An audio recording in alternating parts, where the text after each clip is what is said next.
The courtroom gasped. Bayo and Kudi, broken and in chains, stood before the judge, waiting for a life sentence. But just as all hope was gone, a miracle arrived. The courtroom doors burst open. Kudi's lawyer, Barrister Jola, rushed in, his voice ringing across the silent room.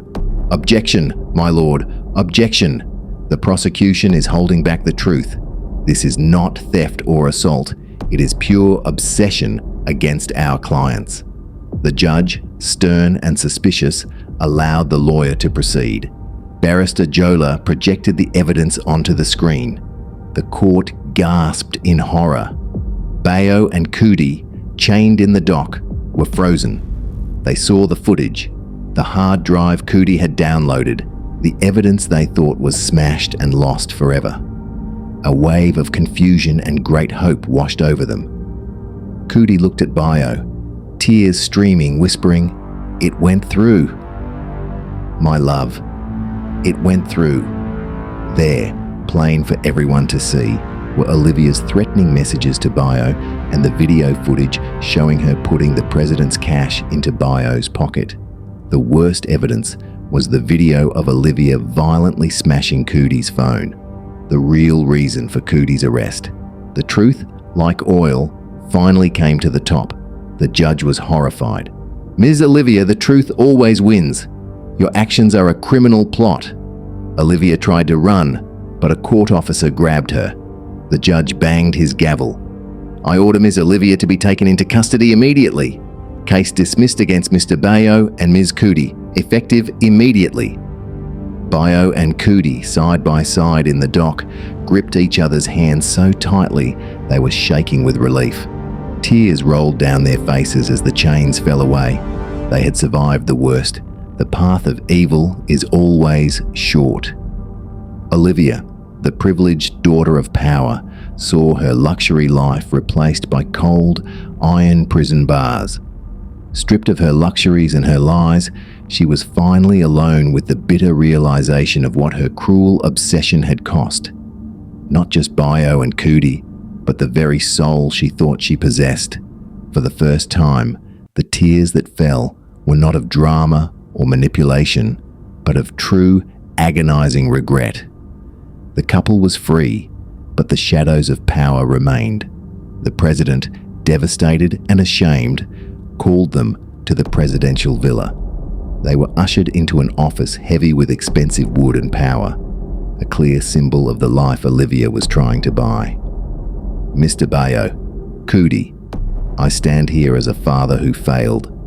The president sighed heavily, his voice thick with sorrow. "I allowed pride to blind me, and I trusted the wrong person. I am truly sorry for the pain my daughter inflicted on your loyalty and your love."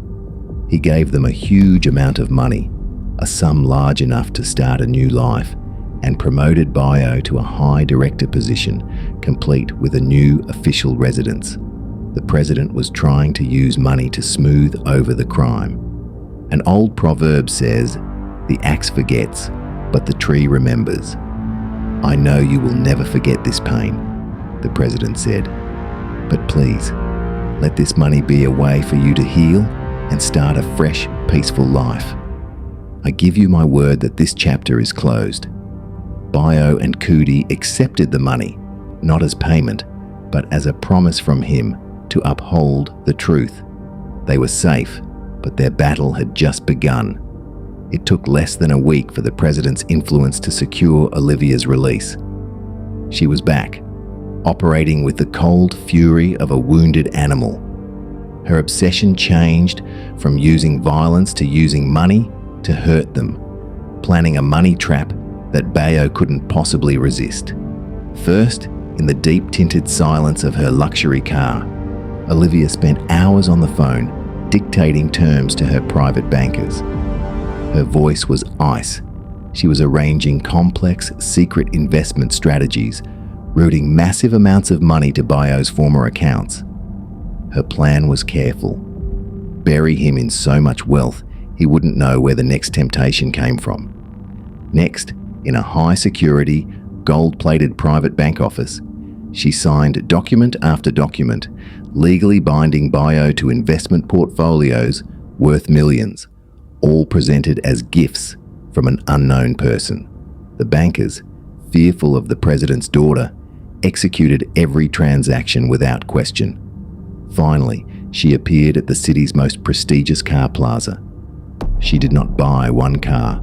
She bought 3 top-tier luxury SUVs, a fleet of tempting chariots, and arranged their anonymous, sequential delivery to Bayo's new home. Every action was designed to test his loyalty with impossible wealth. The lavish gifts started to arrive. New car keys, expensive watches, and documents for substantial investment portfolios, all sent anonymously. Bayo and Kudi stared at the deluge of wealth, baffled. Bayo began to spend his evenings alone, reading the financial documents, his mind swimming with impossible luxury. He stopped looking Kudi in the eye. "It must be a mistake, Kudi," Bayo insisted one night, his voice defensive. "A mistake or a blessing? Maybe the promotion got me noticed? Or a secret admirer from the court case? No one knows we are free yet. This is real wealth."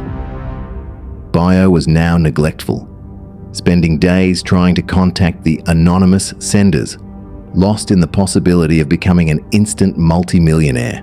His mind was almost gone, completely carried away by the fantasy of a life free of struggle. Kudi was heartbroken. She tried to find a clean, innocent reason, but something deep in her woman's spirit was screaming a warning. As she looked at the sheer volume of the anonymous luxury and at the husband who was slipping away, a cold, hard realization settled over her heart. Kudi frowned deeply. Bayo, the lizard that fell from a high iroko tree, said it would praise itself if no one else did. If a gift is truly clean, the giver would proudly show their face. This is her. I feel her shadow. The next day, Bayo received a new envelope, documents for a substantial piece of land investment in Kudi's name. Kudi's eyes hardened with resolve. "Oh no, not again. Bayo, this is not an investor. This is not anonymous. This is her, still playing her games. She is the president's daughter. Her reach is infinite. The one who does not run fast enough is the first to complain that the food is not ready. We cannot relax." Bayo looked at the papers, and Kudi's words finally pierced the fog of greed. He knew he had to end it. He gathered the car keys, the new investment documents, and every single lavish gift. Bayo drove to the president's villa and found Olivia lounging by the poolside. Bayo stood over her, his voice cold and final. "Miss Olivia, this is all coming back to you. I know it's you. You are the one throwing all this money and launching all these cars. You can buy all the land and cars in this city, but you cannot buy my loyalty or my love." Bayo threw the keys and investment documents onto the ground. The keys clattered loudly on the polished tiles beside Olivia's feet. Her expression was a mix of shock and instant, burning hatred. Bayo gave her one last look of absolute rejection and walked away. Bayo rushed home and found Kudi waiting anxiously. He pulled her into a fierce, relieved embrace. "I ended it, my love. I threw it all back at her. The keys, the papers. I told her I knew she was behind everything, and I chose you." Kudi held him tightly, tears streaming down her face, knowing his loyalty was unbreakable. However, Kudi's final words echoed in the silence of their home. "Our love may have won the court case, but this is only the beginning of a different silent war against the lavish traps of the president's daughter. They say that when the cat is absent, the mouse dances on the table. But Bayo and Kudi proved that loyalty is the strongest chain. The final action of their sacrifice asks you a very important question. Could you choose loyalty over the life-changing temptation of the new cars and instant wealth? We urge you to share your answer and challenge your friends in the comments below. If you enjoyed this powerful story of love overcoming infinite wealth, hit the subscribe button and turn on notifications.